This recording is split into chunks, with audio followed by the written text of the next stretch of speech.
Okay, so Sambat Sanu, welcome everybody to our first week of 4 on topic of the spiritual teacher, part of the Discovering Buddhism program. Sambat Sanu, нэг 4 удаагийн багш буйны садан гэдэг сэдвтэ хичээл орё гэж төлөвлөсөн. Тэгээ өнөөдөр эхнийх нь орох гэж байна. Тэгээ энэ бол нөгөө буддизмыг танин мэдхүү гэдэг нэг цуврал хичээлүүд байдаг. Тэрний нэг сэдв юм аа. Okay, so how many people here haven't done Discovering Buddhism before? I just want to see if you could put your hand up if you haven't done before. Okay. Буддизмыг танин мэдхүү гэж цуврал хичээлүүдэд ерөөсөө ганцхан ч сууж байгаагүй хүн байгаа. Yeah. Okay. It's okay. All right, thank you. So I'll give a little bit of an introduction to that shortly. So firstly, I wanted just to say that the reason I'm sitting here is because I had the great good fortune to meet 2 amazingly pure, wonderful teachers in the past, in Lama Thupten Nyeshe, the founder of our organisation, and Kyabje Lama Zopa Rinpoche, who was very much the senior student of Lama Yeshe and then became the spiritual director of our organisation for many, many years. За хичээлийнхаа өмнө яагаад би энэ хичээлийг заах болов та нарын өмнө ингээд суух болов гэдэг талаараа нэг жоохон товчхон танилцуулъя гэж тэгээд надад өөрийнхөө лам багш нартай уулзрах тийм маш их ховтой завшаантай одоо ховор завшаан тохиосон учраас би энд ингээд сууж байгаамаа гэж тэ багш маань нэг нь төвдөө ишил амтан бүх энэ их хөлөгний уламжлалыг хадгалах төв гэдэг байгууллагуудыг анх үндэслэн байгуулсан хүн байж. Тэгээд ишил амтны өөрийнх нь одоо гол тааллахын шав байсан Цопорын Бүчил амтан. Цопорын Бүчи дараа нь ишил амын дараа бол энэ байгууллагын номын тэргүү болсон юм аа гэж.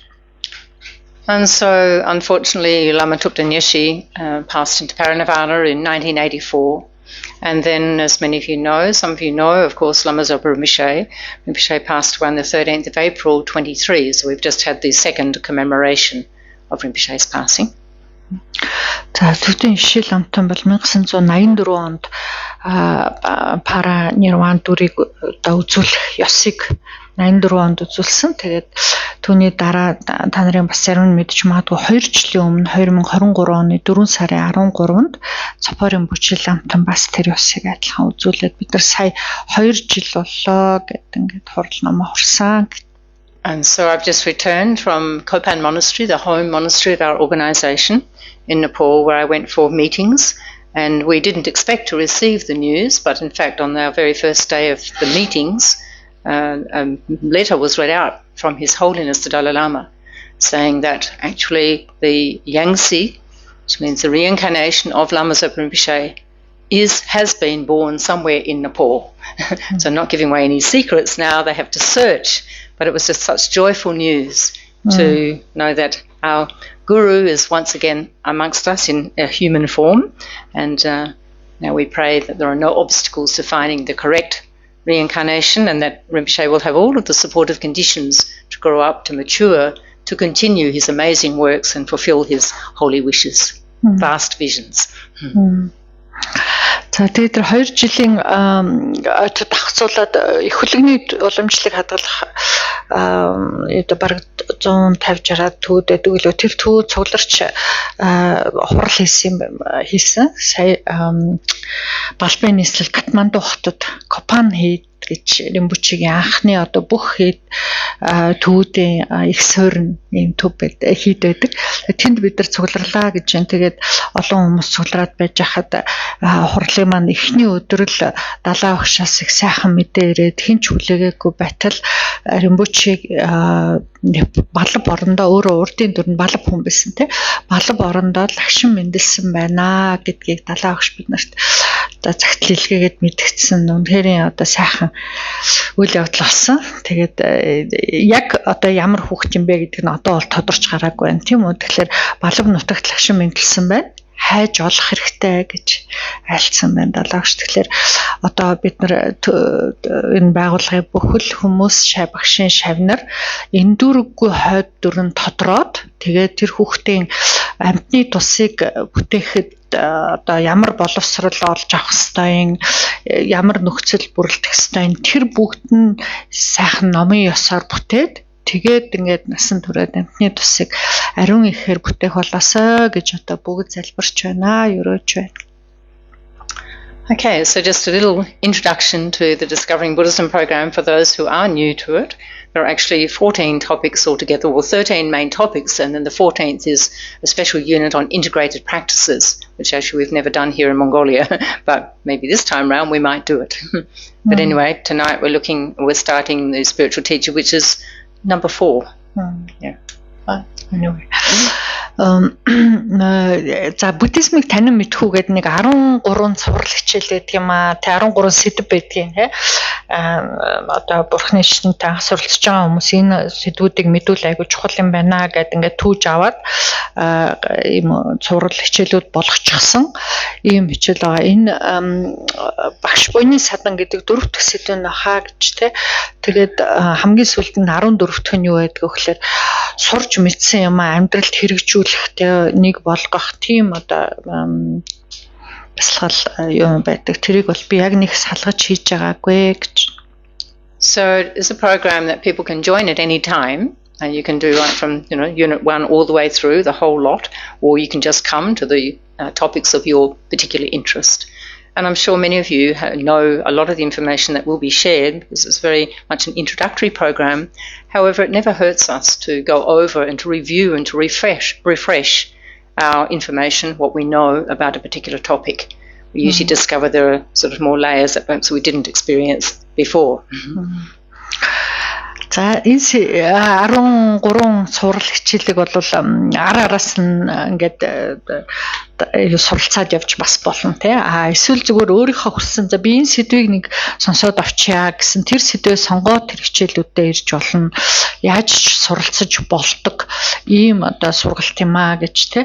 Гэхдээ ер нь бол анхан шатны төвшнийхөө гэж хэлсэн тий. Гэхдээ за би нэг сонссон юм аа өмнө би тийм аа гэд тэгээд орхидог бас зүйл биш шүү гэж тэ яад гэвэл бид нар номыг сонсох болгондоо өөр сэтгэлээр сонсч идэг тэ өөр нэг юм сонсож авч идэг өмнө нь сураагүй мэдээгүй сонсоогүй юм а дараа нэг сонсоход өөрт бууж ирж идэг тийм учраас дахин сонсоход илүүтэх юм байхгүй шүү гэж. And so the Discovering Buddhism program was actually designed by FPMT, but under the guidance and the advice of Lama Zopa Rinpoche. So we can see that there's some authenticity in the actual program, all the topics and the way that it's laid out and the way that it's presented to really introduce us and to refresh and to further our studies and understanding of the very important points of basically the Lam Rim, the graduated path to enlightenment. Энэ их хөлөгний уламжлалыг хадгалах сан гэдэг олон улсын байгууллагаас гаргасан хөтөлбөр байж байгаа. Гэхдээ бүгд одоо Зофар Римпоче ламын өөрийнх нь хөтөлбөрийн дагуу те зохиосон ийм цуврал хичээлүүд юм аа гэж тэгэхээр жинхэнэ ном одоо яхаар гомон байна. Тэгээд энэ сэдвүүд бол бүгдээрээ бодмөрийн зэрэгээс авсан ийм сэдвүүд байж байгаа. And so the aim is to give students sound sort of foundation in the practice and learning and practice of Mahayana Buddhism. За энэ сургалт одоо хөтөлбөрийг зохиогоод хүмүүст хүргэхийн гол утга учир нь зорилго нь юу юм бэ гэхлээр номонд сурж байгаа ялангуяа их хөлөгний номонд тийм Махаяна ёсонд сурж байгаа хүмүүсийн суурийг нь сайхан тавьж өгөх зорилготой. And this is done through teachings, some explanations of terminology and of the points that are most important, and also through meditational practices. So generally during the courses themselves, it's mostly talking, and sometimes there's time for questions. But we do the meditations on the one-day retreat, which always follows a particular topic when it finishes. So at the end of the 4 weeks, we will pick a Sunday to do a one-day retreat, which gives us a chance to consolidate and practice the meditational techniques to take the information deeper into our minds and hearts. За хичээл ямар бүтцтэй явагддаг вэ гэхээр ихэвчлэн бол багш тайлбарлаж сэдвээ ярина. Бясалгалууд явдаг. Дээр нь асуулт хариулт бас явна. Тэгээд энэ сэдвээ нэг одоо энэ удаагийнх бол нэг 4 удаагийн хичээл байна шүү дээ, тий. Тэгээд тэр сэдвээ одоо үзэж төгссөний дараагаар бол нэг өдрийн бид нар өдрийн ингэж хэлээд байгаа нэг ням гарагт бид нар нэг хэдэн цаг суудаг шүү дээ, тий. Тэгээд суугаад нөгөө сонссон одоо баахан юм дуулаад авчихсан баахан мэдээлэл авцсан байж байгаа, тий. Тэрийг өөрийнхөө сэтгэлд яаж буулгах юм бэ, тий. Сэтгэл зүрхтэйгээ яаж нэг болох юм бэ гэдэг тэрлүү нэг алхам хийж нэг өдөр бясалганаа гэж. So it's a level and a type of study that is not intended to be academic. It's rather intended to be very practical, something that we can take into our lives and use. And also it's very important not just to think you have to believe what you hear. It's important to check the information and checking it against your own life experiences, your own understanding. Now, this doesn't mean that perhaps you're not going to understand something, so you throw it out. It's just that maybe you park certain things or certain information to the side until such time as you've had more opportunity to explore and understand some of the basic topics. Then other things start perhaps to fit into place. За хичээл бол мэдээж нэг академик сургалт биш тийм үү. Тийм учраас нэг мэдлэг хөрөмтлүүлэх гэж бид нар энд суугаагүй гэж тий. Сонсож байгаа дуулж байгаа юм яаж амьдрал дээр хэрэгжүүлж болох вэ? Миний амьдралын нэг хэсэг болох арга байна уу гэдэг рүү л зорж байгаа ийм хичээл юм гэж тий. Тэгээд заримдаа яг сонсож байгаа юм чинь сэтгэлд чинь бууж өгөхгүй ч юм уу, хүндий ойлгомжгүй ч юм уу хол байх юм бол зүгээр би ойлгохгүй байна гэд хаяхаасаа илүү за яг би нэг дараа дахиад судлаа тий.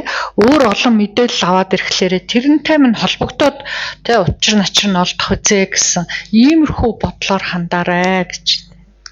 So the information after checking, and if it's in accordance with your life experience or what you think might be quite logical or possible, then it actually has the potential to really change your mind, to change your life in a positive direction. За тэгээ гол нь нөгөө өөрийнхөө амьдрал дээр хэрэгжүүлэх тийм ээ. Тэгээ шууд хэлсэн энэ сонсож байгаа юм болгоно шууд итгэж үнэмших чухал биш шүү гэсэн тий. Өөрийнхөө ухаанаар шалгаарай. Үнэн юм уу, тийм юм уу гэд харьцуулаад үтсэн харсан юмтайгаа шинжилээд үзээрэй гэдэг. Тэгжээж тий өөртөө хүлээж аваарай гэж хэлсэн тий. За тэгээд ингээд шинжил судалсны дараагаар харьцуулж үзсний дараа ухаанаа ажилуулсны дараагаар энэ надад хэрэгтэй юм байна гэд авах юм болвол нь дагах юм болвол нь энэ ном бол бидний амьдралыг, бидний бодол санааг, сэтгэлийг зөв эрэг зөвхт хандуулж чадах ийм хүчтэй, ийм одоо тустай юм шүү гэж. Okay, so we always start out with the motivation, and we're going to go to that now. It's an opportunity for us just to sit quietly, to think about why we have come, and then to adjust, set a motivation that will enable us to extract the greatest benefit, to create the most merit, buoyant from our time, our participation. За хичээл болгоныхаа өмнө бүгдээрээ нэг сэтэл төрүүлнэ гэт те. Яагаад энэ дээрээ суугаад байгаа юм бэ? Яагаад энэ номыг сонсох гээд байгаа юм бэ гэдэг тэр өөрийн сэтгэлийг ажаад тэгээд хэрвээ нэг тийм сайхан одоо юу гэдэг буйны шалтгаан биш байх юм бол тэрийгэ засах нэг ийм одоо ажил заавал хийдгээ гэж юм. Тэгэхээр бүгдээрээ дор бүрнээ өөрийнхөө сэтгэлийг ажаад тэгээ юу бодвол зохистой юм гэдгийг хэлж өгье. Okay, so just invite you to adopt an appropriate motivation posture first. Posture with your spine upright, not stiff and rigid, but just open, arms a little bit out from the body, just partially closing your eyes, bring your attention inside. За ингээд бясалгал хийхэд өөрийн суудал бас чухал байна тийм ээ. Тийм учраас доор суудал дээрээ тэгшхэн баттай суугаад нуруугаа дэшин цэглээд хоёр гараа баг зэрэг дугууруулад тэгээд толгой цэх ингээд бясалгалтаа орё гэж. And so it can be helpful just to take 3 deep breaths, 3 long in breaths, 4 out breaths. Each time you breathe out, just allow yourself to settle into your body in a comfortable way and in the space that you're occupying. Be present. 3 удаа гүнзгий амьсгалаа авч гаргая те. Амьсгалаа алгуурхан гүнзгий уртаар аваад уртаар алгуурхан гаргаад тэгээд амьсгалаа гаргах тоолондоо өөрийнхөө нэзэлд сууж байгаа орон зай бие дээрээ анхаарлаа авчраад тогтоогоод агаар.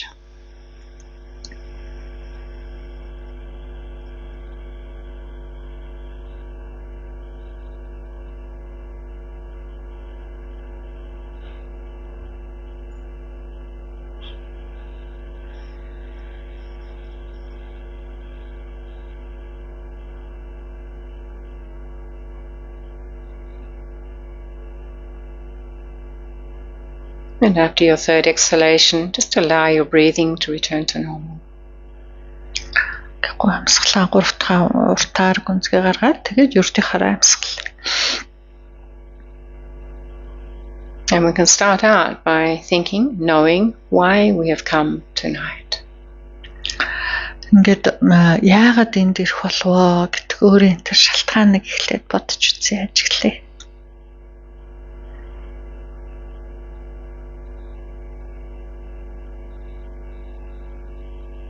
Then, as much as possible, to develop a strong motivation of being here to learn or to refresh the points of this particular and important topic, the spiritual teacher.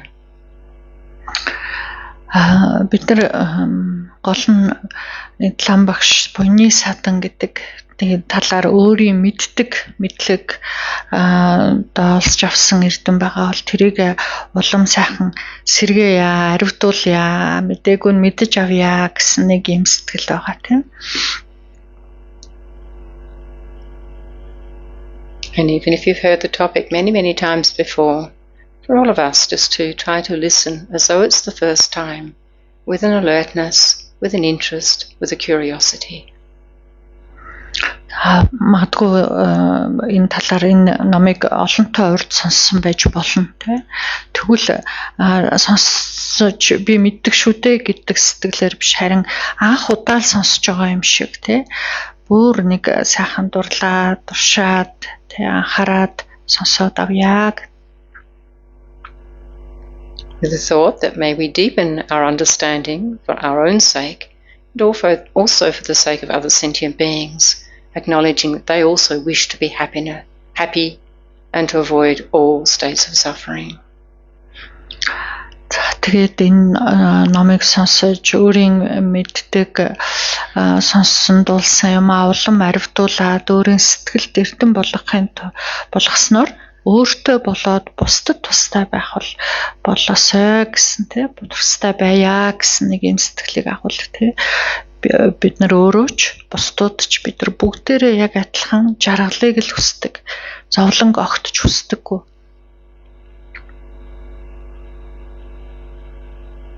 And then in the Mahayana Buddhist teachings, it is taught that the spiritual guide or teacher is the key to the path or the root of the path, like the root of a tree, providing all nourishment and growth of branches, tree leaves, fruit, flowers, etc. Хөлөгний номын ёсоор бол лам багш гэдэг бол мөрийн үндэс юм аа гэж тий. Одоо энэ мөрийн ихэн байх нь модны бол ёцоор нь байх нь үндэс нь байх нь тий. Тэр мод ургаж навч цэцэг ургамал жимсэл өрн гарахын одоо гол эхлэл нь ёцоор үндэс нь байгаа шүү дээ. Тэгэхээр бидний сэтгэлд одоо энэ номын мөр цэцгэлхийн гол эхлэл нь бол лам багш юм байна гэж. And then to acknowledge that in order to grow our good qualities, to gain the accurate, the correct realizations, we need a guide, one guide who has the certain qualities necessary for us to learn from, to be blessed by, to be able to make progress on the path, to be led to enlightenment. Номын эрдмийг төрүүлье, тэ сэтгэлдээ олж авъя гэх юм болвол нь биднэрт тэр бүхнийг одоо сэтгэлдээ бүтээчихсэн бэлэг чанар эрдэм нь төгсчихсэн тийм хөтөж хэрэгтэй байх нь тэ. Тийм хөтөж байж ижил бидрийг зөв зам мөрөөр хөтлөх нь. So to know how to do this, to learn the methods and the means, then we need Dharma teachings, and for this we need Dharma teachers of different levels. Тэр мөрийн эрдмийг сэтгэлдээ төрүүлэхийн тулд мөрийг одоо өөрийн сэтгэлдээ нэг болгохын тулд тэр адилыг суралцсан тийм лам багш биднэрт хэрэгтэй байна. So take a few moments now to shape your motivation, making it altruistic, as meaningful as you can for your sake and the sake of all beings. Let it come from your heart. За ингээд дор бүрнээ чухам ямар санаа одоо сэтэл агуулад номыг сонсвол хэрэгтэй мэт санагдчихээн, тустай мэт санагдчихээн. Тэрийг төрүүлээрээ юунд зориул тэ өөрт болоод өрөөл бусдад хэрэгтэй тустай гэж бодож чинь тэрэл санааг өөрийнхөө бүр нэг чин сэтгэлээс төрүүлээрээ.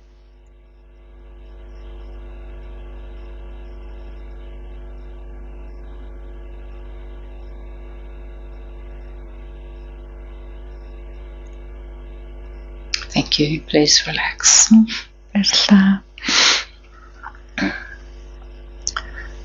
So this particular topic, whilst it's an extremely important one, actually happens to be one of the shortest, if not the shortest topics in the Discovering Buddhism program. But that doesn't take anything away from the richness of the meaning and importance.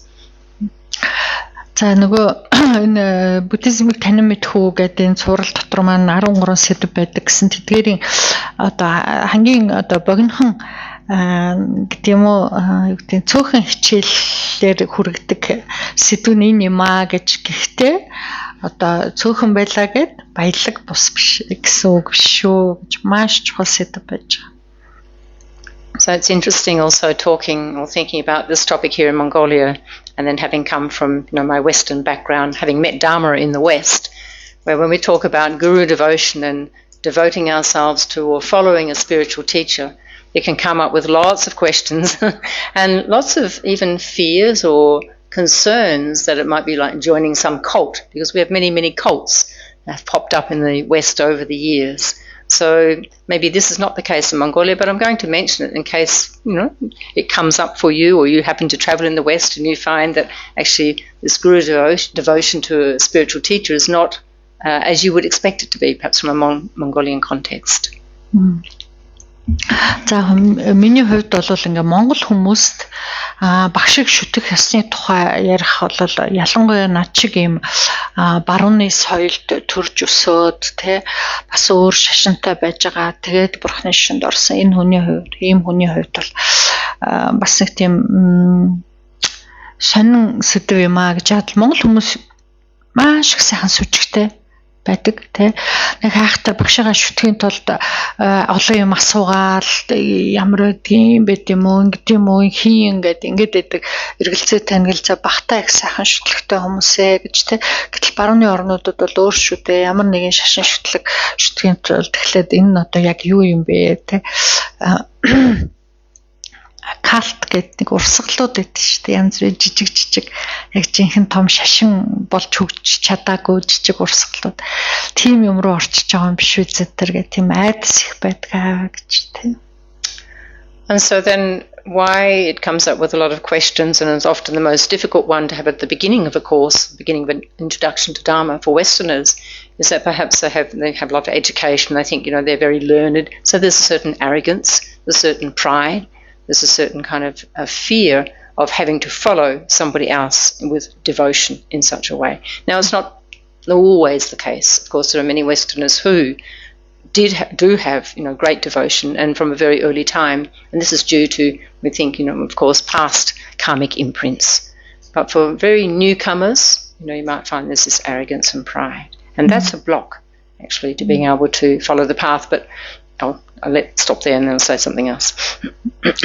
За тэгээ энэ сэдвийн өөр цуврал хичээлийнхаа нэлээ ихэн лөө дөрөвдөх сэдв гэдэг яхахлаар ихэн хавьд заадаг одоо ордог хичээл шүү дээ тий. Тэгэхээр яагаад ийм эрт багшиг шүтэх ёсны тухай энэ номынхоо бод нүрийн зэргийн ихэн дурддаг юм бэ гэхээр багшигаа зөв шүтэж чадах юм бол эрдэм төрнөө гэдэг тий. Тэгээ ялангуяа энэ сүүлийн үед бурхны шинд орж байгаа барууны хүмүүс энэ одоо энэ буддизмыг танин мэдхүү гэдэг хөтөлбөр маань ихэнхдээ барууны орнуудад заадаг ийм хөтөлбөр байгаа юм л та. Тэгэхээр одоо өрнөдийн хүмүүс чинь өндөр хэмжээний орчин цагийн боловсрал олоод авчихсан. Юмыг байнга эргэлзэж, тэнэгэлзэж, шалгаж, шинжилж яадаг те. Юмд их амархан сүжиг төрчдгөө те. Ялангуяа ингээд нэг хүнийг шүтээд эсвэл нэг хэсэг хүмүүсийг шүтээд хамаг юмар эрдэм боловсрлаа тэр хүмүүс даатгах гэдэг юм ойлгоход хэцүү байдаг учраас түүгээр ухаарад ирэх юм болвол багшигаа шүтэж чадах юм бол омгийн сэтгэлийг дардаг учраас омог бардмыг дард. Омог байгаад ах юм бол хүн нэг сайхан эрдэм төрдгүү юм байна л да. Юм сурахтаа хэцүү болчт юм байна. Тийм учраас тэр омгийн дарахын тухайтад энэ сэдвийг бол төрүүлж ярьд юм аа гэж. Гэхдээ барууны хүмүүс огт юу ч хөтдөггүй, сүжиг бишрэл байхгүй гэж би огт хэлээгүй шүү гэж те. Анхнаасаа л багштай их сайхан сүжигтэй байдаг. Тийм өрнөдийн хүмүүс зөндөө байдаг. Тэр урд насны үеийн үрээр одоо барилгахтаа багштайгаа уулзрахаараа сүжиг нь сайхан төрчдөг. Тийм хүмүүс бол олон байна гэж. So for example, you might attend some Dharma classes or talks in the West. And you think, oh, they've got it all back to front. So His Holiness the Dalai Lama and many lamas and geshis often recommend that rather than starting with guru devotion in a Western context, you start with something like emptiness, which sounds like unbelievable. But because the Western mind is very analytical, kind of likes these very meaty topics to sort of sink the mind into, to think about. So the lamas have said it's not incorrect to introduce or start with other topics first, and then maybe guru devotion comes towards the end when they're convinced of the actual Buddha's teachings. So I'm saying this because maybe in time in Mongolia this might also happen, you know, and then don't think, oh, it's wrong. You know, so our teachers know in what order and what topics we need to help to ripen our mind or help us to come to the Dharma, not to run away. За тэгээд багшиг шүтгэсний тухай бол бодмөрийн зэрэгтэй бол хамгийн түрүүнд эхэлж гардаг сэдвүүдээ нэг байна те. Гэтэл одоо за магадгүй та нарын зарим нь те та нар барууны оронд очиод ном сонстол хамгийн түрүүнд хоосон чанарын тухай яриад эхэлж магадгүй гэж багштай. Тэгэхээр одоо дээрхийн гинтэн Далай Лама болон бусад одоо эрдэм төгссөн лам нар юу гэж хэлээд байгаа гэхээр хит ийм шичлэх ухаанчсан ийм орчин цагт бол хүмүүс шууд хин нэгэн багшигаа шүтээ гэд ингээд заахын оронд илүү логиктэй учир шалтгаанд тулгуурласан хоосон чанарын тухай яриад өгөх юм бол сонирхол нь татна. Юмыг нөгөө эргцүүлж их боддог, шинжилдэг нөгөө шинжлэх ухаанч сэтгэлгээнд нь их тохирдог юм байна гэж ингэж харс тэ. Тэгээд нөгөө хоосон чанарын тухай яриа. Тэгээд энэ бурхны шишин гэдэг чинь ийм сургаал ном байт юм аа гэд ингээ хөтлөөж явсаар байгаад магадгүй нэлээд төгсгөл рүү тэ. Ийм багшигаа шүтжээж хүн сэтгэлд нь эрдэм төрдөг юм шүү гэдгийг ярьдаг нэг ийм одоо цаг болчиход байгаа маа гэж. Тэгэхээр Монголд ч гэсэн магадгүй тэ. Багшиг шүтгэснээс илүү төрүүлээд хоосон чанарыг багш нар илүү их айлтаад эхлэх тийм цаг ирж болох юм. And so then when checking a teacher or when choosing a teacher or even if we have a teacher, there are 4 reliances that the Buddha taught that are really important for us to keep in mind. 4 reliances. And so 4 things to look out for. I'll say what they are in a moment. За тэгээд номонд юу гэж хэлж юм гэхээр багшигаа шүтгэхийн тулд одоо 4 зүйл чухал байна. Юун түрүүнд бодлох ёстой 4 зүйл байна гэж. So the first one is to rely on the message from the teacher, not on his or her personality, whether the person has charisma or not. Hear the words, hear the teachings. This is the most important. За багшиг шүтгэхэд хамгийн түрүүнд юу гэхээр тэр багш нь юу сургадаг багш юм бэ гэдэг л хамгийн чухал. Сургаал ном нь чухал болохоос биш тэр багш нь өөрөө сайхан хүн юм уу, тэ хүнийг их амархан татдаг хүн юм уу, хувь хүнийх нь зан арын шиг тэр бол чухал шээ гэж тэ. Юу хэлж өгöd байна гэдг нь л чухал байна. And then to rely on the meaning of the words. I mean, maybe some teachers use very eloquent speech, very fancy words. They have a great vocabulary. But don't get caught by that. Think about the actual meaning of what's being said. That's the important point. За дараагийнх нь юуг нь харах юм бэ гэхээр сургаж байгаа сургаал номынх нь утга нь юу байна гэдгийг анхаарах хэрэгтэй байна л дээ. Тэрнээс биш нөгөө одоо багш нь сайхан мундаг үг хэрэгэлдэг байж болно шүү дээ. Зөндөө олон одоо номын үг хэрэглээд л те гой сайхан үгээр ярихт нь гой л биш. Утга нь чухлаа гэж сургаж байгаа номынх. And then the third reliance is to rely on the definitive meaning rather than the provisionary one. So the definite meaning rather than perhaps something that's used in a more temporary way. We call it provisional. За тэр одоо ярьж байгаа номынх нь магад утгыг харах хэрэгтэй юм аа гэж те магадтай цаана гол утга нь юу юм бэ гэж те наад талынх нь өнгөн төр зургийнх биш магадтай утганд нь утгыг харах хэрэгтэй гэх те. And then the fourth reliance is to rely on our wisdom mind rather than our judgmental mind, which tends to be, in many of us, the strongest part of our mind. So we've got to kind of put that aside and think about our wisdom mind when we listen to the teachings. За дөрөвт нь бидний өөрийн бэлэг ухаан харгалзах гэх юм уу өөрийнхөө бэлэг ухаандаа шүтгэн чухал юм аа гэж тэрнээс биш дандаа нэг бидний хамгийн түрүүнд гарч ирдэг ухаан болохоор юмыг шүүмжлэх байдаг штэ. Ийм байна, тийм байна гэж нэмж ачирлах те. Тэр ухаандаа биш өөрийнхөө бэлэг ухаанд л харах хэрэгтэй. Ухааныг ажилуулах хэрэгтэй юм байна те. Ухаанаар харах хэрэгтэй. And then I'm sure many of you here already have, your own teacher or teachers, but there may be some people who are wondering, how do you find a teacher? How do you know who is your teacher? And it's recommended that we don't rush out. We meet the Dharma, we're all enthusiastic and excited and inspired, which happens, but not to rush out and think we have to find a teacher and just grab anybody so we can say, oh, yes, I have my teacher. It is actually far better for us to learn the basics of Dharma, get a very good foundation. And then when you're convinced of the wisdom, truth of the Dharma, then to find a teacher or to look for a teacher. And it may happen quickly, it may not. It may take quite some time. That's okay. За та нарын одоо зарим нь өөрийн багштай, лам багштайгаа учирсан багштай гэдээ явж байдаг хүмүүс байгаа бах, зарим нь үгүй бах те. Тэгэхээр ямар ч байсан хамгийн гол юм бол яарах хэрэггүй гэдэг л их чухал те. Номыг үзье гэж байгаа болвол эхлээд өөрийн гэсэн нэг суур ойлголттой анхан шатны мэдлэгтэй болцоход те. Тэгээд түүнийхээ дараа өөрөх үндэслээд тэгээд яг одоо өөрийн язгуур үндэсний лам багш шиг олё гэд явах нь чухал болохоос биш эхлээд би багштай болох юм байна гэд яарад те ямар ч ойлголтгүй ээжж яарад авах бол тэр ч бол тийм чухал юм биш шүү гэж. And another point is that maybe if you're not sure about this devotion, this guru devotion, this relationship between the guru and disciple or student, then it's much better to study the basics of Dharma, and that through studying those basics, you actually then begin to understand the need for a teacher. Not just think, oh, everybody else has a teacher, I have to have a teacher, but that's not really based on any kind of logic or understanding. So it's better to get that understanding first. За тэгээ бидний хувьд бол шууд ихэнд нь багшийн барилга гэж яг юу гэдэг юм бэ те багшийг шүтэн гэж яг ямар ёсыг хэлээд байна вэ гэдгийг мэдэхгүй байгаа тохиолдолд те эргэлзэж байгаа тохиолдолд бол багштай болъё гэж яарахаас өмнө би юм сурж мэдээ гэж тэгж яараарай гэж те энийхээ талаар би ойлгож ухаарч авъя те багшийг шүтэн гэж яг юу хэлээд байна вэ гэдгийг би ойлгоё гэдэг тийм нэг анхан шатны ойлголттой байх юм бол тэрний дараа багштай болоод түүнийгээ зөв зөвтэй шүтсэн чухал бахаа.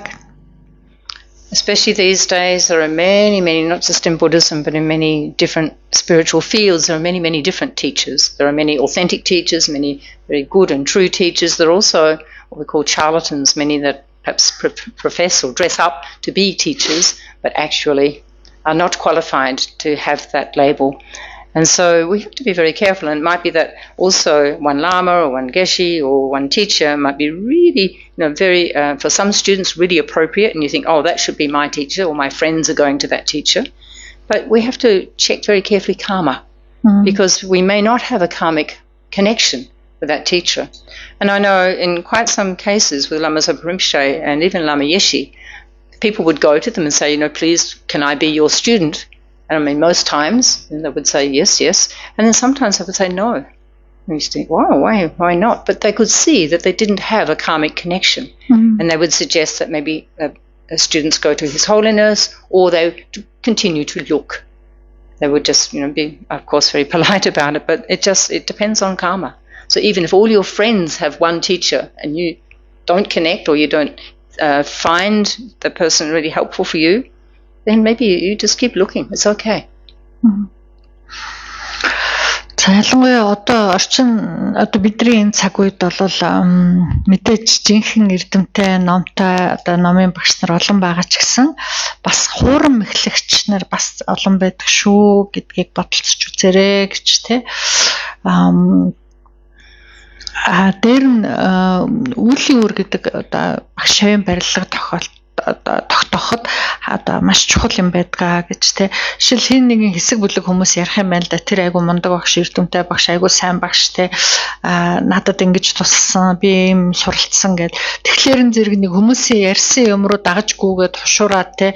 Би бас тэгвэл тэр хүний шав болно гэд яваад тахаасаа илүү яг тэр хүнтэй өөрийн барилдлага байна уу, үлийн барилга байна уу гэдгийг харах нь их чухал юм шүү гэж тэгээд тэрэн дээр бол би ишил ам Zopa Rinpoche эдэрт шав орё гэд очиж байгаа хүмүүсийг авахгүй байх тохиолдол байж байгааг би бас харж ирсэн гэж тий. Тэр юу вэ гэвэл үл байхгүй тий. Шав болох тийм үл байхгүй байна л гэсэн үг тий. За тийм тохиолдол гарах юм бол далаа өгшиг өөрийнхөө багшд бариад байж идэх юм уу эсвэл за би багштайгаа уулзах болтгой гэд цаашаа ирж хайгуул хийсэн л үргэлжлүүлсэн дээр бахаа гэж. And then we're going to look a little bit at why we need a spiritual teacher. And especially these days, there are so many Dharma books. I remember when I first met the Dharma, there were very few, and I actually claimed to have read them all, or most of them. Now, I can't claim that at all. There's so many. So people say, oh, there's so many good books, we can learn Dharma from books. We don't need a teacher. За тэгвэл яагаад заавал багш хэрэгтэй юм бэ гэдэг асуулт байх штэ тий. Зөндөө олон ном биш штэ тий. Одоо жишээлбэл Бурхны шишний сэдвэр бол ном хөвлөгдөд гарчихсан маш олон байна тий. Багшилж дээ тий. Намайг анх Бурхны шишинд орж яхад англи хэл дээр цөөхөн хэдэн ном байсан. Тэгэл бараг л бүгдийг уншиж болдог байжээ гэж тий. Гэтэл одоо тэр ном болгоныг бүгдийг уншнаа гэж хэлэхин аргагүй тийм олон ном гараад ирчихсэн байна тий. Тэгэхээр бид нар хэлж болно шүү дээ. Би номыг уншчих л та. Тэгэл сурчих л та тий. Заавал багшаар яах юм бэ тий. And what I've noticed for myself in the past, like reading Dharma books and also reading certain texts and sutras, is, thinking like I have some understanding of it. And then you actually receive a commentary on the book or on the text, on the sutra, and you think, my gosh, actually I had no idea, And the danger, too, that when we read books is we have our own views, we have our own interpretations, and they may not necessarily be correct. So, of course, it doesn't mean don't read Dharma books, but it does mean that it's best we need a living spiritual guide, spiritual teacher, and teachers. За тэгээд бид нар ном уншаад янз бүрийн одоо Бурхны шишний тайлбар ном, хөтөлбөр ном, судар юу гэдэг янз бүрийн ном уншаад бас өөрөө ойлгоод байгаа юм шиг санагддаг штэ тий. Ийм байна да, ингэсэн л үг юм байна да энтергээд гэтэл яг нөгөө эрдэмтэй багш ингээд тэр номыг чи хөтлөө тайлбарлаад өглөөр за бас би бүрэн ойлгоогүй юм байна шүү гэх тохиолдол зөндөө гардгаа гэж тий. Тэгэхээр тэр юу хэлээд байна вэ гэхээр бидний өөрийн сэтгэл бас их олон хэр бүртгэгтэй янз бүрийн төвшин тэгээ янз бүрийн ойлголтойгоо тий. Тэр өөрийнхөө сэтгэлээрээ л харж байгаа учраас алдаж одоо эндүрч ухаарч болно шүү. Тийм учраас жинхэнэ эрдэм төгссөн багшаар хөтлүүлж тайлбарлуулж авах нь бол огтоосоо өөр юм байна гэдгийг л харуулад байна тий. And then also, just like with any worldly things that we have learned in the past, still perhaps want to learn, we look for a good teacher. We look for a teacher who has more knowledge than ourselves. Like maybe we were learning a language, maybe we're learning some science, whatever it is, we ask other people, who's a good teacher? Like please tell us, recommend somebody. And then we make quite some effort to find a good school, a college, a university, whatever it might be. And then when we come to the spiritual path, this is not a worldly information.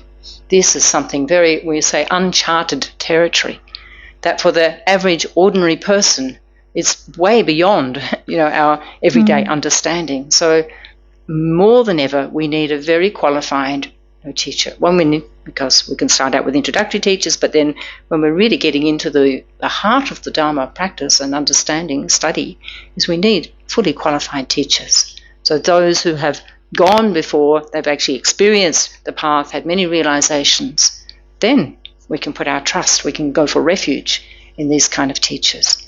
For worldly information, not so necessary. You want a good teacher, but there's more common knowledge about the worldly topics.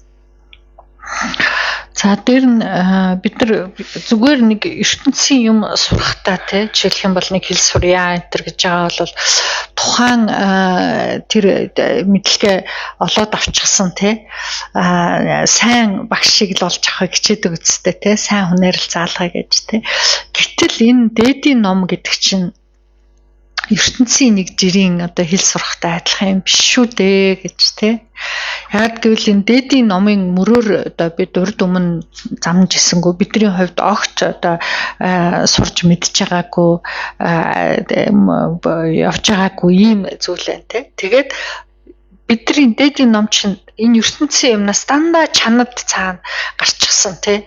Чандын ийм юмыг сурж мэдхэд бүр энэ бүхнийг сурж мэдээд өөрийнхөө сэтгэлд эрдмийг нь төрүүлээд те тэр мөрийг бүтээчихсэн тийм эрдэм төгссөн багшийг хайж олоо түүгээр заалгахыг энэ төлөө хичээх нь ойлгомжтой шүү дээ гэж те зүгээр нэг наазахын ертөнцийн юм сурж байгаатай зөөрлөшгүй харьцуулшгүй юмд суралцах гэдэг нь шүү дээ гэж өөрийн сэтгэл оюуныг бүр тэр чигээр нь өөрчлөх гээд байгаа. Ийм зам мөрд бол те эрдэм төгссөн багшийг хайж олоод түүндээ харин бүхнээ даатгаад авралаа одуулаад явах юм бол үр дүн нь тэр хэмжээгээр гарах нэ гэж.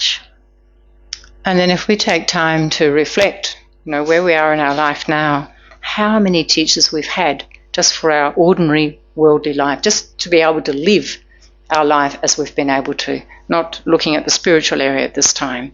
Now, starting from our mother, our father, maybe older siblings we had, or our carers, whoever it was, from the time of a baby, everything that we can do now, started from these very basic learnings, we had teachers. We had people who could show us, tell us, guide us on how to develop so we could live life.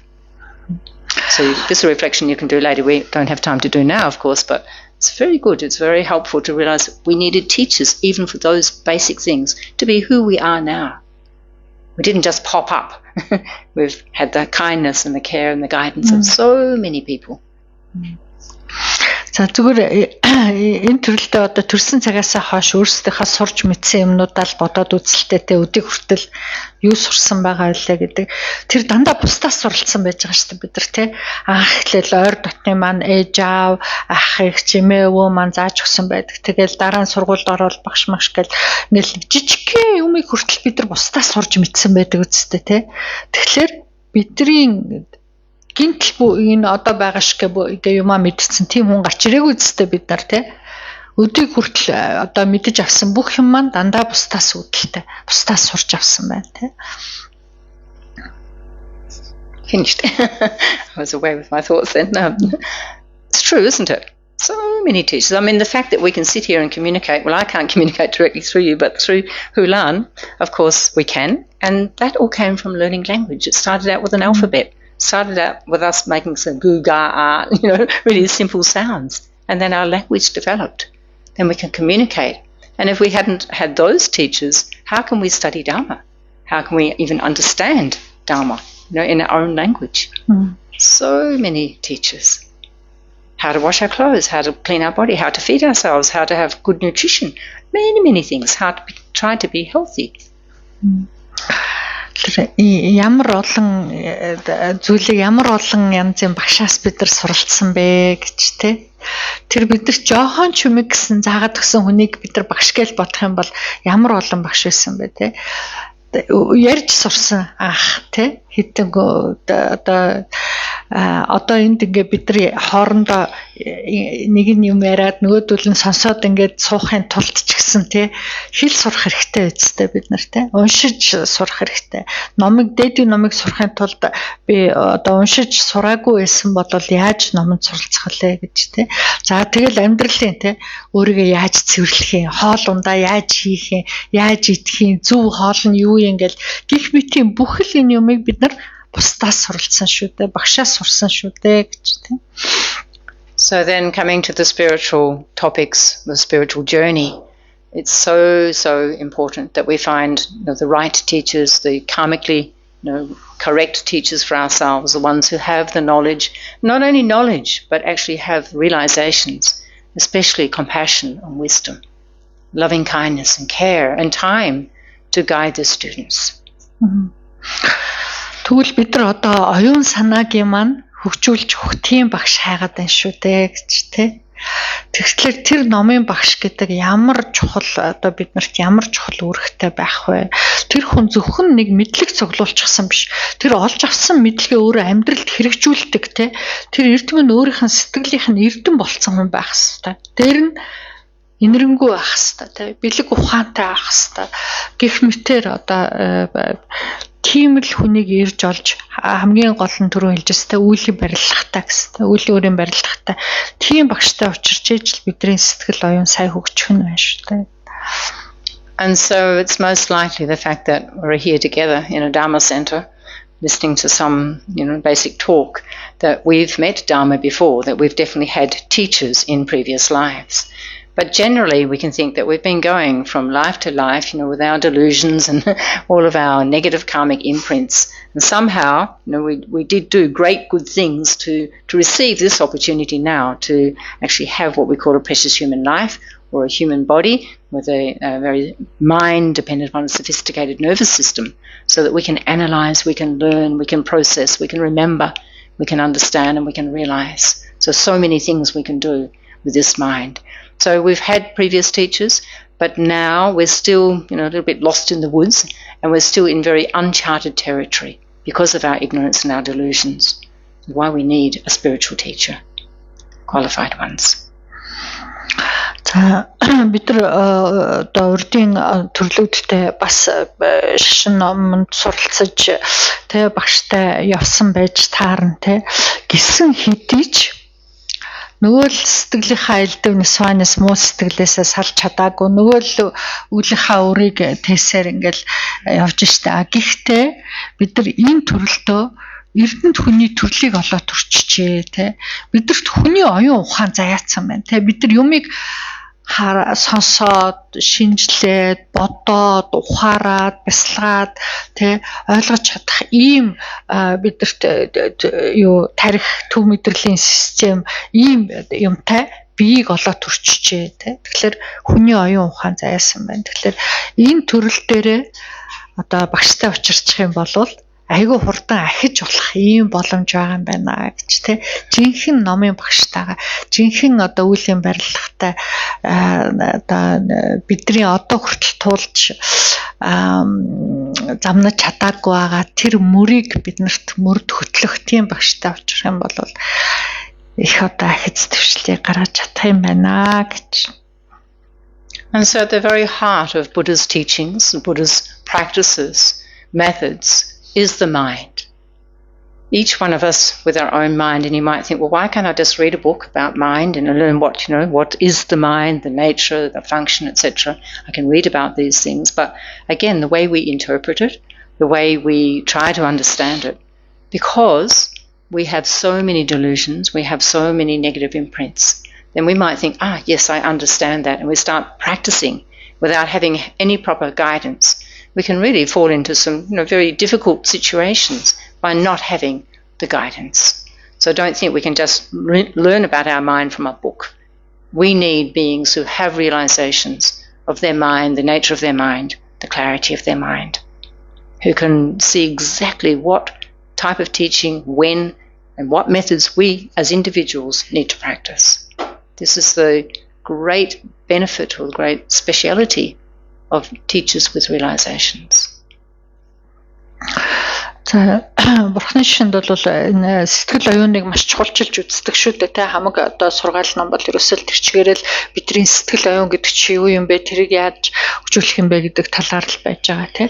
Тэгэхээр тэрийг тухай бид нар зөвхөн номноос уншаад миний сэтгэл чи ийм юм байна. Би ингэж өөрчилж болох юм байна гэд номноос уншаад ойлгоод хэрэгжүүлнэ гэдэг бол одоо маш хэцүү юм гэж тий.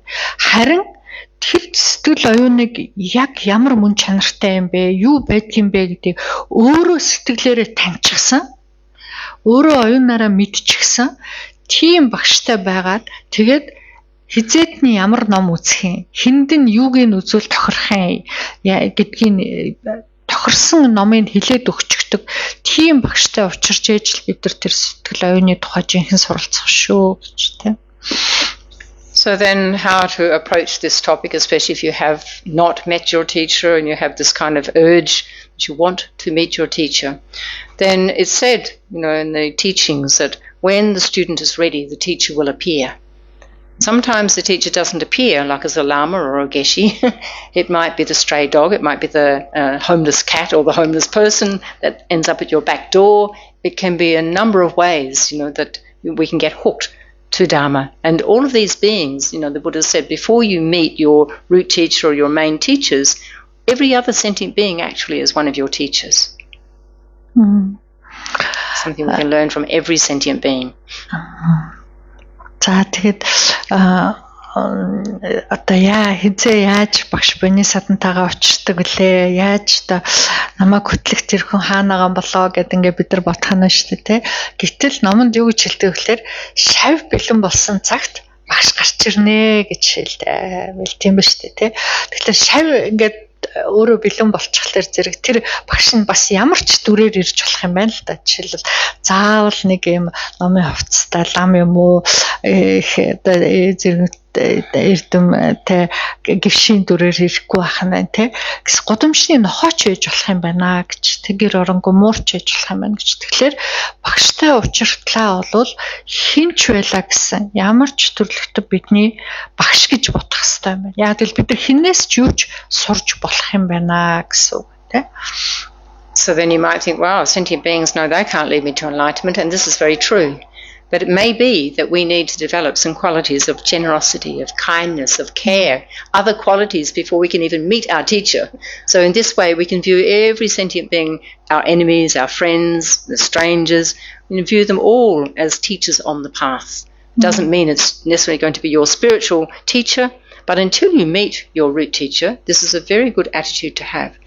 And also, I've heard, I think it was Lama Zopa Rinpoche used to say, if you don't know who your guru is, Guru Shakyamuni Buddha is a guru for everybody. So don't, be, thinking, I'm left out, I haven't met my teacher, I don't know who my teacher is. If you are following the Buddhist path, Guru Shakyamuni Buddha is your root teacher. And then if you do meet a flesh, we say in flesh spiritual guide, then that is a person who is actually the Buddha for you, is one with the Buddha.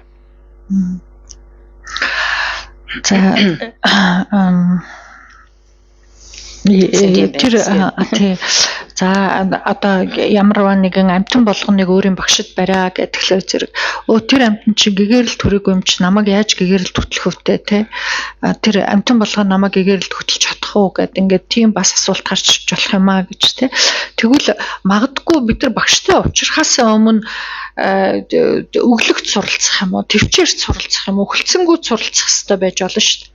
Тэгвэл тэрийг чинь заах өөр одоо бусад амьтад байж болно. Тэгэхээр тэр өөртөө учирч байгаа амьтан болгоныг дайснаач байсан, нөхрөөч байсан, найзаач байсан, таньдгүй хүнч байсан надад нэг юм сургах гэж байгаа багш юм байна л гэж харах хэрэгтэй юм. Бид нар юу суралцж болно ш тэр хүнээс төвчээр суралцж болно, өглөгт суралцж болно, хөлцөнгөө суралцж болно тий.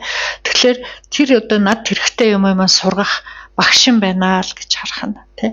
За дээр нь тэгээд би юусоо багштайгаа уулзрахгүй юм аа. Яагаад одоо хүмүүс багштай л байгаа би багшгүй гэх юм бол шагжмууны бурхан багшиг бидний цаг үе юм ба бүгдээр ингийн маань багш шүү дээ.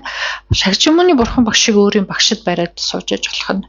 За тэгээд дараа нь яг нөгөө нэг бие махбодоор өөрт чинь одоо харагдах учрах тэр одоо багшигаа болвол бурхан багш юм байна. Бурхан гэж харах хэрэгтэй юм байна бид нар тийм.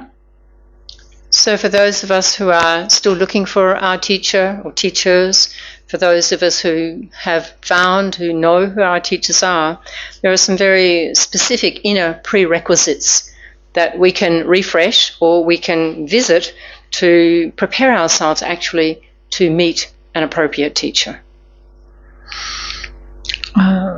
Prerequisites, some steps, some realization, or some, not some realization, some learning before we meet, or even if we've met our teacher.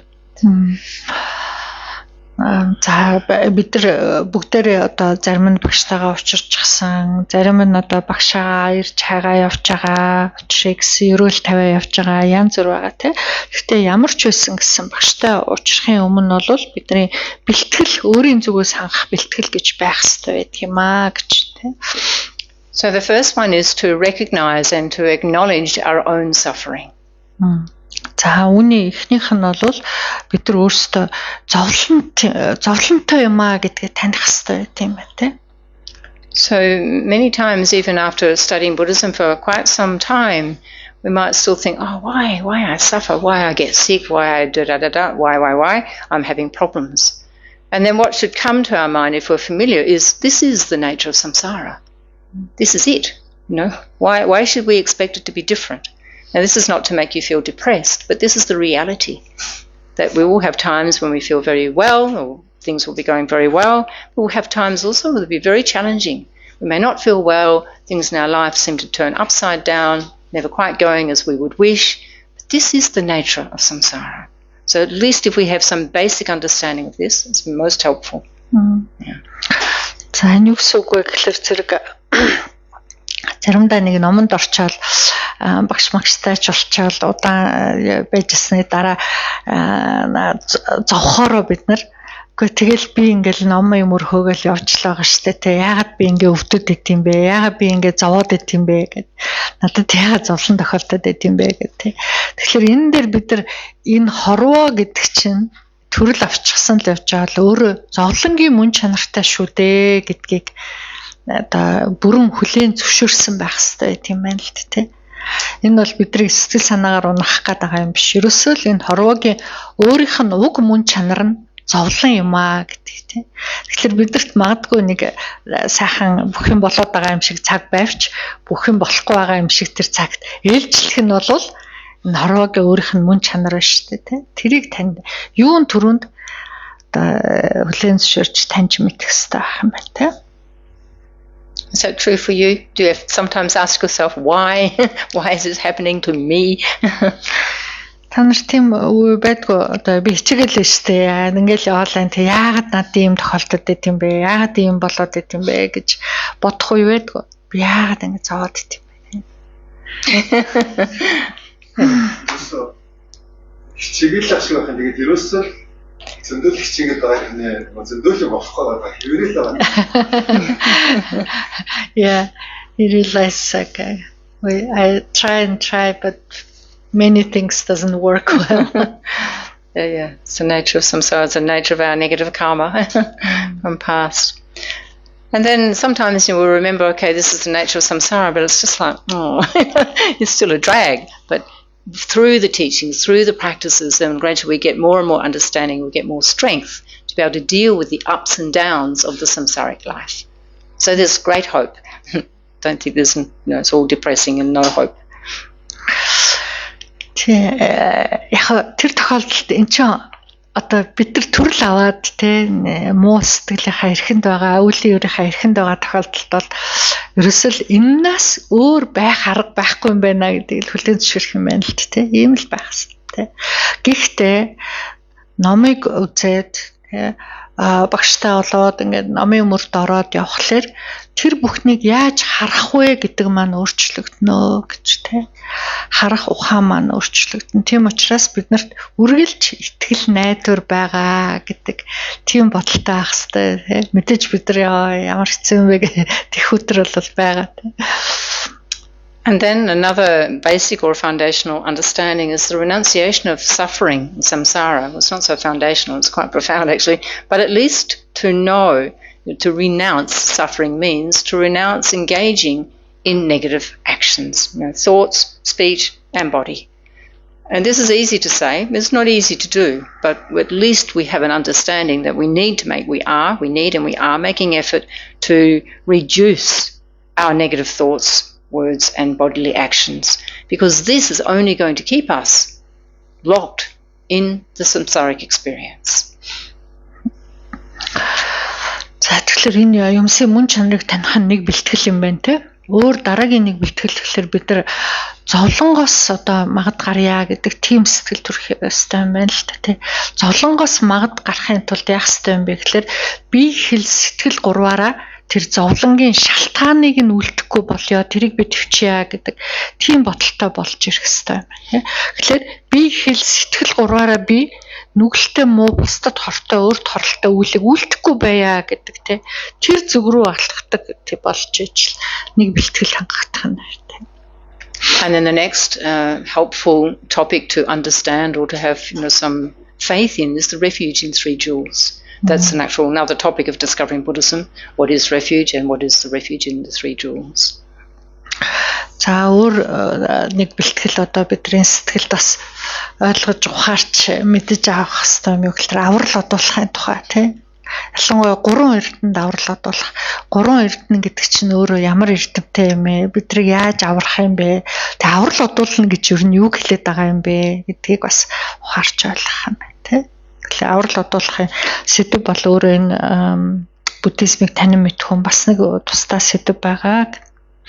And then some knowledge of karma, what to avoid, what to practice. So again, this is very much tied in with ethics and morality, knowing the consequences of our negative actions, knowing the consequences of our positive, our virtuous actions. So this is a very good groundwork, combined with some understanding of the nature and function of your mind. За үлийн үрийг ухаарч ойлгосон байх хэрэгтэй гэж тий. Тэгэхээр үлийн үр гэдэг маань юу юм бэ гэхээр шалтгаан багаас үр дагавар гардгаа гэж тий. Ямар шалтгаанаас ямар үр дагавар гарддаг юм бэ тий. Сайн гүйлтэд байвал ямар үр дагавар гарддаг юм. Нүглэг гүйлтэд байвал ямар үр дагавар гардаг. Тэр шалтгаан үр дагавар хоёрыг холбож ойлгож чаддаг тийм ухаарл бид нар төрөх хэрэгтэй юм байна тий. Миний энэ хийгээд байгаа юмнаас дараа нь ямар үр дагавар гарах болоо гэдгийг одоо бодож үздэг тий. Тэр үлийн үрийг ухаарах чинь сэтгэлтэйгээ бас сэтгэл гэдгээ ойлгохтой бас холбогдож ирэн шүү дээ гэж. And then another excellent preparation is to be having or to be cultivating empathy for the suffering of others, which is actually the beginning of compassion, the beginning of developing the supreme quality of bodhicitta, wanting to become a Buddha, wanting to be perfect in every way so that you can lead all sentient beings out of suffering accurately, without mistake. So you can see the steps. So this is a basic step. It starts with empathy, despite what Mr. Trump says. I think he says empathy is, what did he say? Something about it's a sign of a weak person or it's a weakness. He's not a reliable... Sorry, I shouldn't be in the politics. It just came to my mind. Dismiss me, I heard him say, oh no. Дараа нь өөр одоо нэг бэлтгэл одоо ажлын бидэртээ өөрсдөө хийсэн байх юм ухаарсан юм юу байх юм юу вэ гэхээр бусдын зовлонг ойлгодог байх хэрэгтэй гэж те. Empathy гэдэг чинь бусдын зовлонг ухаарч чаддаг те. Тэрийг ойлгодог Тэгээд тэр бусдын зовлонг ухаарж ирэхлээр инэрл нэгүүлсэл төрнө гэж те. Инэрл нэгүүлсэл төрчих юм бусдыг нэгүүлсдэг болоод ирэх юм бол бодистгэл төрнө гэж те. Энэ амтан болгоныг зовлонгоос нь ангижруулж амгалан би өөрөө хөтлөё гэдэг те. Тийм сэтгэл төрхөн шүү дээ. Би тэрний төлөө гэгэрья гэж те. Тэгээд багшилж энэ бүхэн бол нөгөө Трампын яриад байгаа юмны чанх эсрэг байна шүү дээ гэж те. Трамп сая тэгсэн юм ба шүү дээ те. Хүний бусдын зовлонг ойлгодог хүн бол сул хүний шинжээ гэж нэг тиймэрхүү үгэндээ хэлсэн юм ба шүү дээ. Empathy бол сул хүн, дорой хүний шинж гэж те. Тэгэхээр энэ номонд яригдаад байгаа юм чинь одоо нөгөө мань хүнийхээс бол чанх эсрэг юм бахна шүү дээ. But then Mr. Trump is an object of our empathy, of our compassion, of our love, our kindness, a recognition of he is one of our sentient beings, mother sentient beings. Our teacher. Our teacher seems yeah, one of our teachers. За тэгээд эргээд бодох юм бол ерөнхийлөгч Трамп бол бидний бас нэг багш юм байна шүү дээ гэж те. Төвчээр одоо зөв сэтгэлийг төрүүлэх ёстой те. Энтэр гэдгийг бид нар сургаж байгаа. Ийм нэг одоо нэгэн бид нар өөрөө тэр хүнийг буцаад нэгүүлсэх ёстой. Бидний нэгүүлслийн орон байна шүү дээ гэж. So then when we have these particular points, these particular foundations, at least in an introductory way or, developing, getting stronger and stronger, then when we do enter a guru-disciple relationship, we've got a much better basis than just based on excitement or charisma, some other kind of worldly, which we're used to doing, worldly attraction. This is coming from a more understanding and a more sincere heart understanding and making that connection with a teacher, then there's a much better chance of being correct, authentic, and long-lasting, which is what it needs to be. За тэгээ саяны эдгээр дурдсан зүйлүүдийн талаар өөрийн гэсэн ухаарлалтай, ойлголттой байжгаад тэгээд багштай уулзах юм бол тэр одоо багш шавийн барилга чинь урт удаан хугацааны те багшийг зөв шүтгүүн жинхэнэ суур болж чадах нь шүү дээ гэж тэрнээс биш нэг сэтгэлийн хөдөлгөөнөөр те тэр одоо сайн хүн юм байна, энэ сайхан хүн юм байна гэх те тэгж одоо шав болсноос шал одоо огтоос өөр барилга тогтох нь шүү дээ гэж те суур нь өөр байх нь. And so then how to choose a teacher? How do we know? In the words that Lama Yeshe used to say, check up, check up, check up, check up dear, check up, always check, check, check. And then His Holiness the Dalai Lama in recent times, or past times, I'll say past times, would say that actually we need to spy on a teacher for approximately 12 years before we accept them as our particular teacher.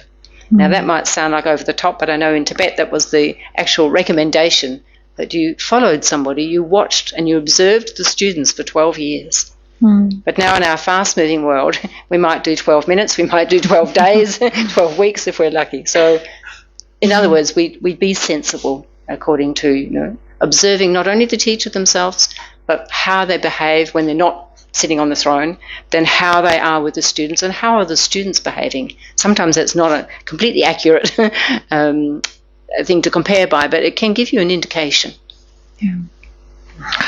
За тэгээд ишил антан бол багштай болохын тулд баян одоо шинж гэдэг олон дахин шинж хэрэгтэй гэж айлддаг байсан юм аа гэж тий. Тэгээд далаа өгч гэсэн айлддаг шүү дээ тий.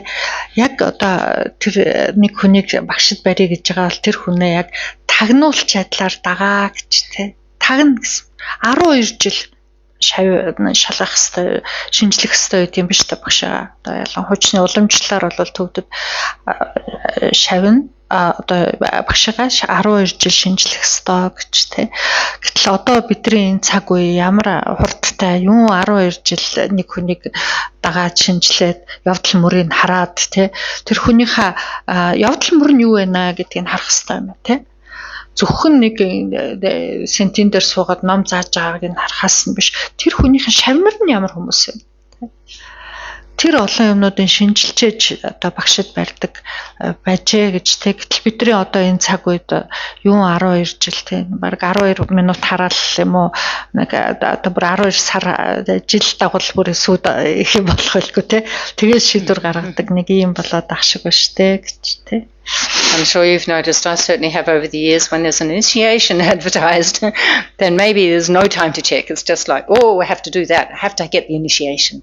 Somehow we have this incredible, we're drawn to taking the initiations, but we don't think about the commitments afterwards. We just think about, oh, I must take that, I must do this. And then we haven't checked the teacher, then we take the commitments, and later we find out, oh my gosh. And then if we break those commitments, oh my gosh, even more. So be very careful. Initiations are very tempting, of course, I really understand, and they're very important.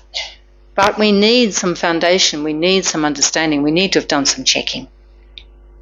Because some teachers have amazing charisma, some have no charisma but are perfect teachers. So, we can't judge on this, our usual worldly way of checking out something. We've got to look deeper. Does the teacher, show patience, compassion, understanding, enthusiasm for the teaching? It's not sits there and yawns all the way through the teaching. Really you can feel that they just want to teach and guide you. So there are many things to check. За тэгээ одоо юу яадаг үстэй нэг багш одоо том багш ирээд энэ нэг ирэх авшиг өгж байна ирэх өгж байна тэр гэл тэх юм бол нэг юм өгж байна гэвэл бид нар юу хэдэн минут шижилэхгүйгээр өө тэр авъя гэл ингээд за гэтэл нөгөө нэг ямар нэгэн багшаас авшиг авнаа гэдэг бол багш авийн барилга бүр тогтцдог.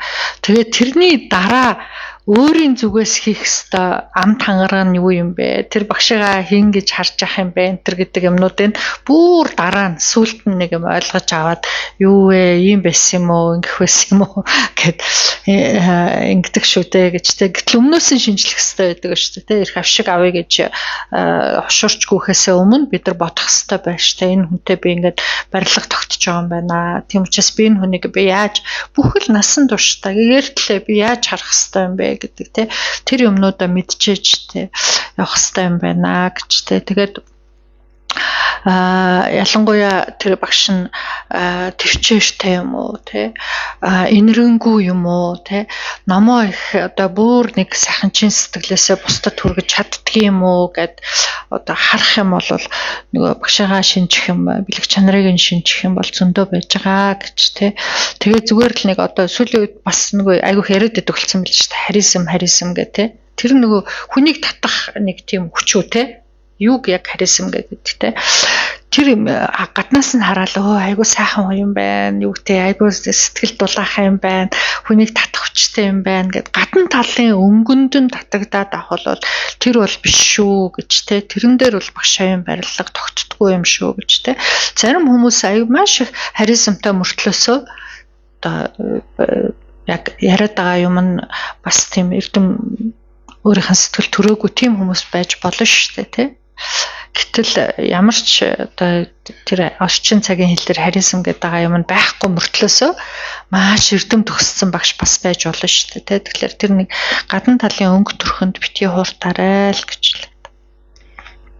And so what is really important to consider, to know, is the damage that once we've committed to a particular teacher, we've asked them, can I be your student?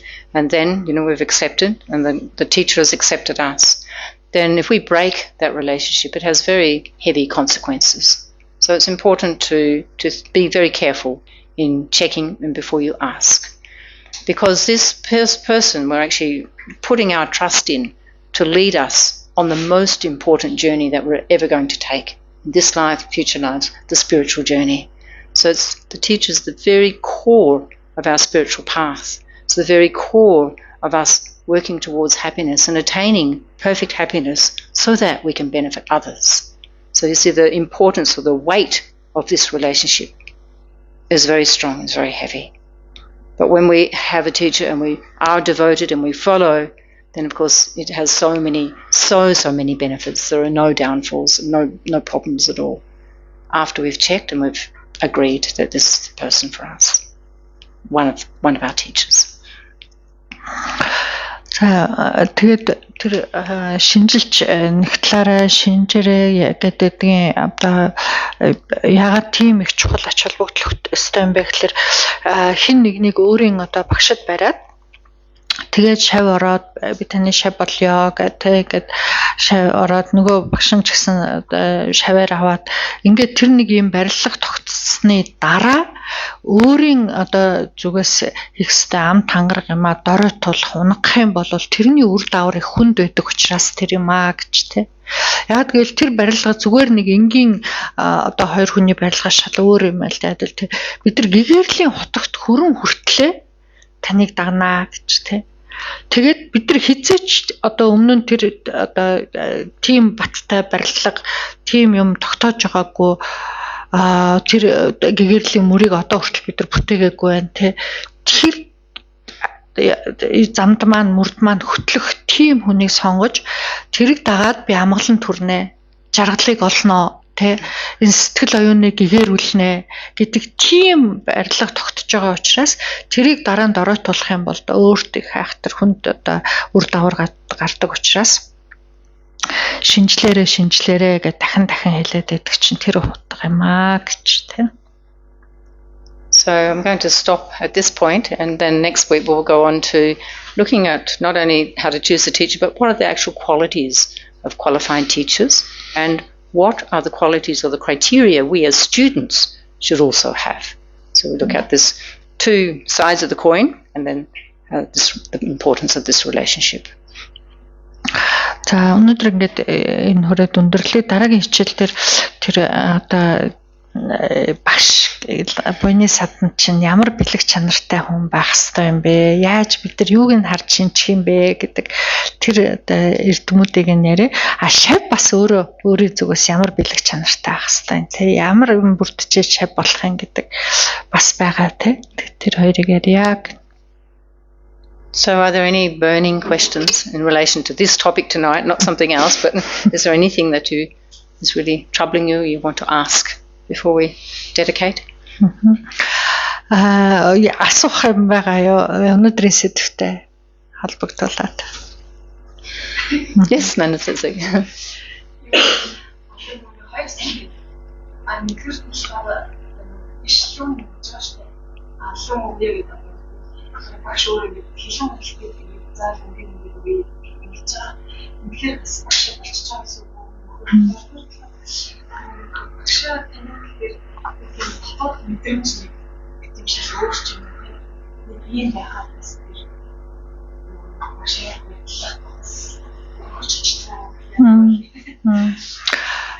Taking oral transmission will it to be considered as a teacher? And then second question is like to know, recognize the teacher is a more inner feeling. There will be a special feeling or what?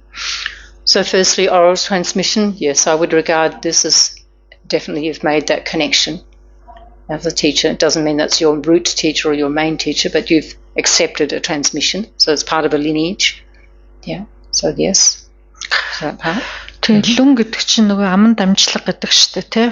Фан, лүн, эрх бүгдээрээ өөр юмнууд байж байгаа тий. Тэгэхээр лүн тэр аман дамжлага авж байгаа бол чиний одоо яг язгуур үндэсний лам багш биш юм а гэхэд чи өөрөө тэр хүний дамжиж ирсэн дамжлагаас нь авж байгаа болохоор багш чинь л гэсэн үг гэж тий. And sometimes that happens and people think, oh, I wish I hadn't have done that. They hear something about the teacher later that perhaps doesn't accord with what they understood and they're not comfortable with it. So if that happens, don't think that this person's not your teacher, but just think, okay, I received this transmission or I received this whatever it was, but maybe I don't need to take more teachings from that particular person. But just be very careful not to develop this aversion. Yeah, because of the also in your mind, when you were taking the transmission. I mean, sometimes it comes very quickly and very easily. Other times you might think, oh, look, this is really one of my teachers. I really want to receive this. So it also depends on your motivation and the weight that you took it with. But even if it was kind of quite loose, I would still regard this person as one of the teachers. За За тэгээд одоо янз бүрийн юм тохиолддог. Тэ нөгөө нэг багшаасаа янз бүрийн юм авчихсан байдаг. Аманд амжилга энэ төр авцсан. Тэгээд дараа нь нөгөө хүнийхээ тухай янз бүрийн юм сонсон штэ. Таагүй. Тэгэхээр ингээд сэтгэлдээ юу бодох вэ гэдэг айгүй чухал шүү гэж тэ. Тэр үед яах гэж тэгвтэй тэ энэ хүнээс яах гэж авдаа гэдэг. Тэгээд дургуулах, хорсох, муугаар бодох тийм бодлол төрүүлж болохгүй гэж тэ. Юу бодох вэ гэхээр за одоо би дамжлага юм авчихсан шүү дээ тий. Одоо яг энэс хойш бол ном энтер сонсох болё доо гэдэг юм уу тий. Тэгвэл тэр нэг одоо хүндэтгэл тий. Тэр хүний гэсэн тийм бодол тэр юмнуудаа бол муухагаар бодож унаж тэр бол болохгүй юм гэж тий. Тэгэхээр одоо бид нар нэг лүм муу авах айгу хурдан тохиолддог шүү дээ. Баг гэл ингээл нэг ном сонсч итэл нэг багш маань за тэрний лүм өглөө энэний лүм өглөө гэл ингээл яваад өчтдөө шүү дээ тий. Тэгэхээр тэр үед бас өөрөө юу бодож авсан бэ гэдэг бас айгу чухлаа гэж тий. За ингээл энэ миний язгуур үндэсний лам багш гэж бодсон уу тий. За яах би одоо энийг энэ удаа ингээ хүртээ. Тэр өөрийн сэтгэл ер нь айгу чухал юм байна шүү тий. Тэгэхээр ямар ч байсан авцсан бол дараа нь тэр хүний талаар муу муухай бодол төрүүлэхгүй л ах хэвээр юм байна тий. Багшийн нэг тийм нэг барилга тогтчлоо шүү дээ тий. Тийм учраас дараа нь элдв юм сонсохоор аста юм байсан юм уу тийм байсан юм уу гэд муухай бодохгүй байхад л хичээх байхнаас шүү дээ тий. So sometimes we might find ourselves in a situation where we're invited, friends invite us to go to an event, or we saw an advertisement and again, we're pulled by something in the advertisement that attracted us. So if you're not sure, go with a curious mind. Lama Yeshe always used to say, be like a child, be very curious. But you can attend it like you're attending a lecture in a university. You go, you listen with interest, but you don't make any kind of commitment. And if there's a transmission or something is given, you can even just think, that's like a blessing, but you're not actually taking it from the teacher. If you're not sure, it's always good to know what to do if you're not sure, because you might find, everybody says, come, this is what you need to do. And of course, when we don't know, we go, and then, my gosh, what did I do? So treat it like a lecture until such time as you're really certain. Yeah.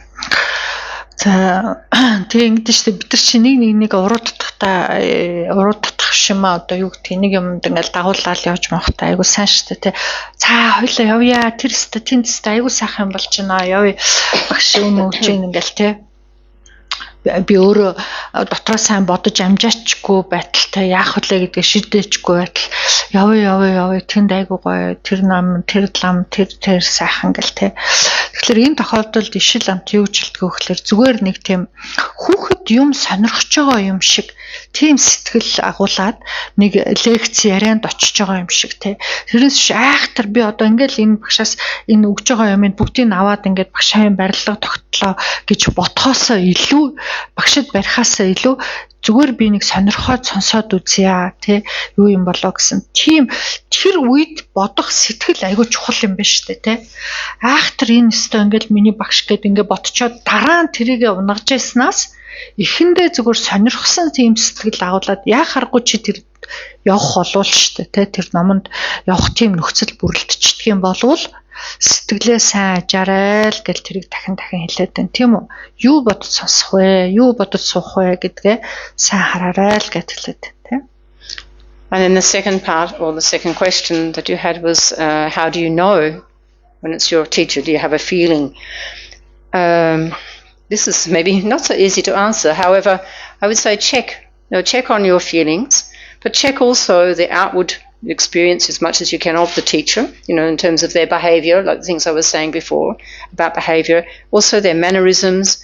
There's one funny thing that is told to us is that we often become like our teachers. And then I always, I sometimes joke, I always go over time in classes. And not that I'm, anything like Lama Zopa Rinpoche, but I have this habit of always running late. Rinpoche wouldn't go hours and hours and hours over, so I'm still developing in that way. But check is that what you want to become? Because it's like a role model. When we're looking up to somebody, we're taking refuge in somebody, that we're actually going to become like that being for the sake of all sentient beings. So there are different ways to check. And then if you're still not sure, just keep open. Just keep this curious, open mind until such time. Sometimes you get a very strong sense, this is my teacher. You go again and again. Sometimes it happens very quickly. Sometimes it takes a long time to develop.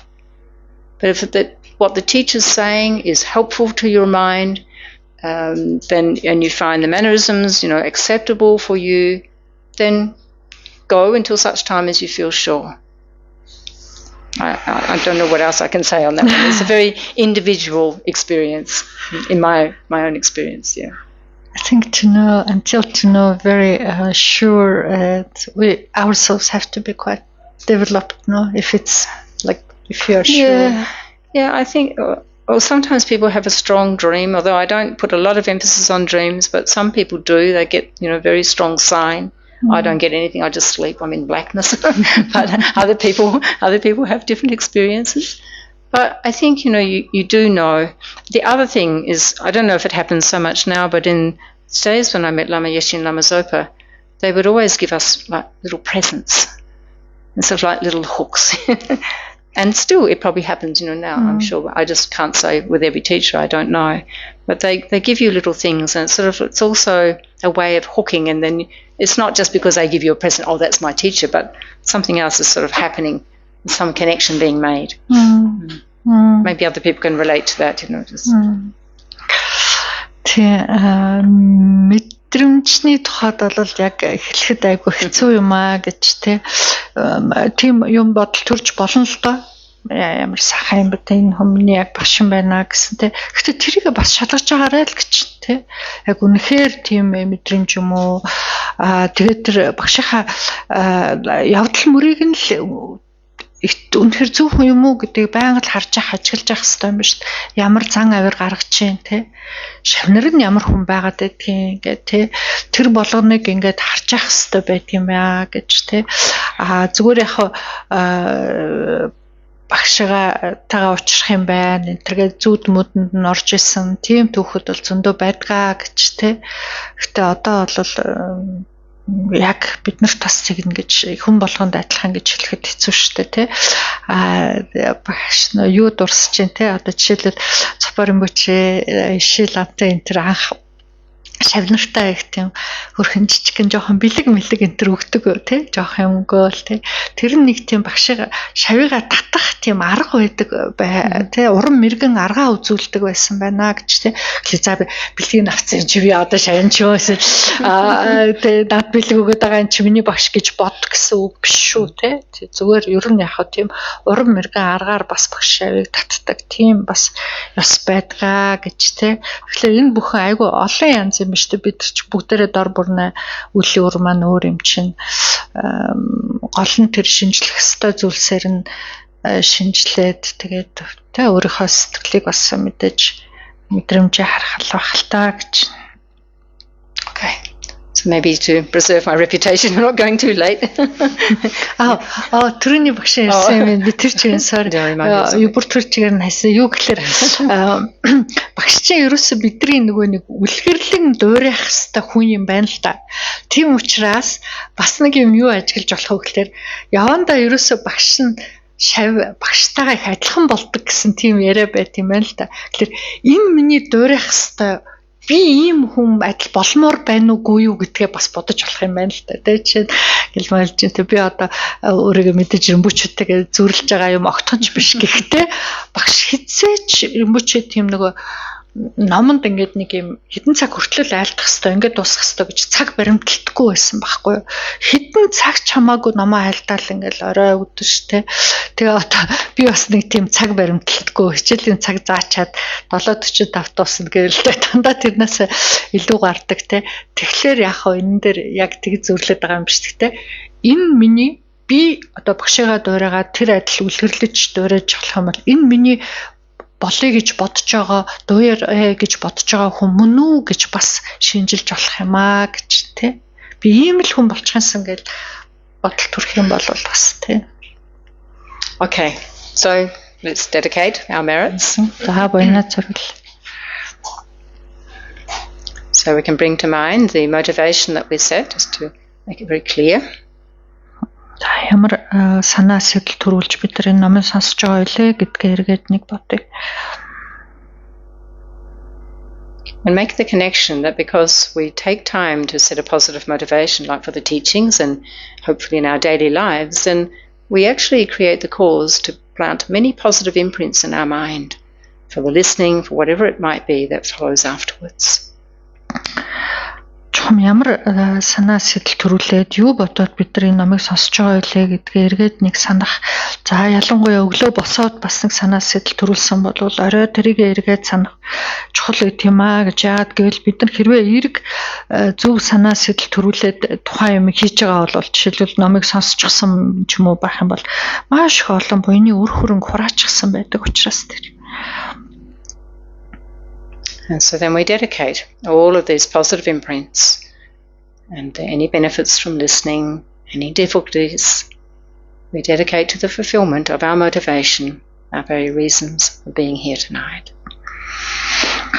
За ингээд энэ буйны сэтгэлээр сонсноос хураасан сайн үр хөрөнгө сэтгэлд ямар одоо ухаарал төрсөн тэр болгоныг хэцүү бэрх байсан бол түүнийг ч гэсэн бүгдийг нь хураагаад энэ бүхний хүчээр бидний энэ зорж ирсэн хэрэг болгон бүтэх болтугай гэж тэр сэтсэн болгон маань бүтэх болтугай гэж зориуллаа.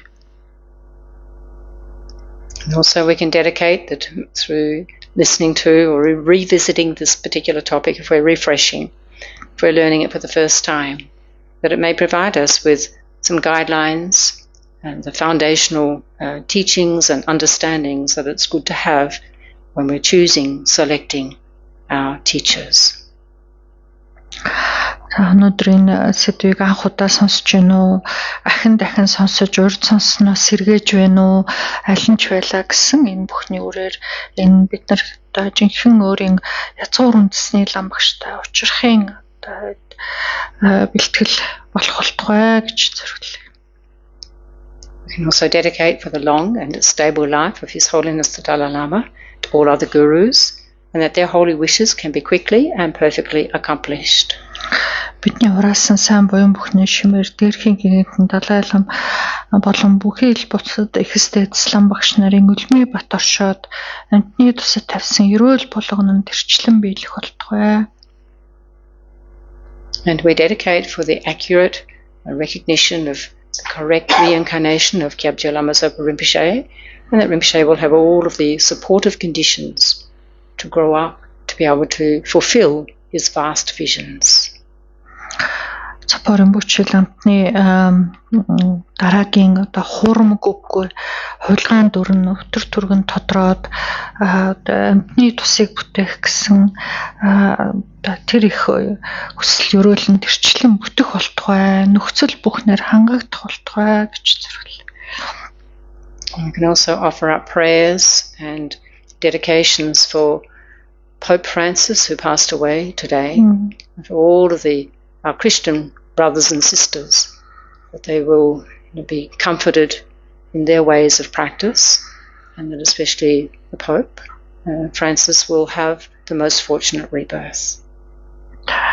Бид өнөөдөр бас хураасан сайн буйна өнөөдөр таалал барсан Пап Францисийн дараагийн сайн төрөл өтөр түргэн ирэх болтугай гэж зориулъя. Тэгээд одоо папын шавнар нь энэ хэцүү цаг үед одоо сэтгэл санаа тайван номынхаа үлдэх одоо авах ёстой дэмжлэг тэр болгоно нь үргэлжид байх болтугай гэж зориулъя. May all suffering be dispelled in this world and peace and harmony prevail. Бидний хураасан сайн буян бүхний шимээр энэ дэлхийн ертөнцид амар амгалан аз жаргал тогтох болтугай хэцүү бэрх зовлон бүхэн өтөр түргэн амьрлах болтугай.